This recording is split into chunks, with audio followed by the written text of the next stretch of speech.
ইসলামের স্বপ্নকে তিনটি ভাগে ভাগ করা হয়েছে।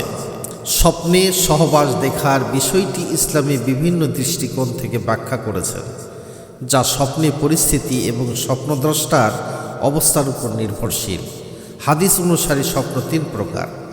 এক নম্বর হল রুইয়া সালেহা, আল্লাহ তাআলার পক্ষ থেকে সুসংবাদ।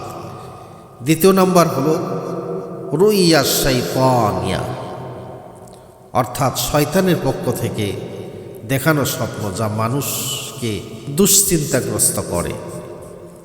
তিন নম্বর হাদিসুন নাফস, অর্থাৎ মানুষের জাগ্রত অবস্থার চিন্তা ভাবনা প্রতিফলন।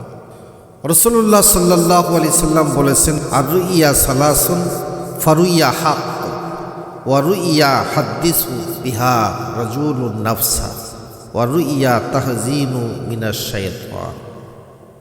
স্বপ্ন তিন প্রকার: সত্য স্বপ্ন, মানুষের মনের কল্পনাপ্রসূত স্বপ্ন এবং শয়তানের পক্ষ থেকে দেখানো স্বপ্ন, দুঃখজনক স্বপ্ন।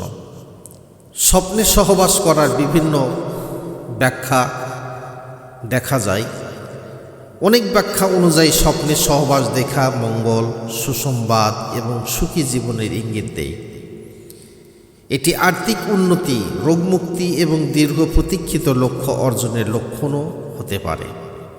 পরিচিত কারো সাথে সহবাস: যদি স্বপ্নে পরিচিত কোনো ব্যক্তির সাথে সহবাস করতে দেখা যায়, তবে এটি তাদের মধ্যেকার সুসম্পর্ক বা কোনো অংশীদারিত্বের ইঙ্গিত দেয়, যা উভয়ের জন্য লাভজনক হবে।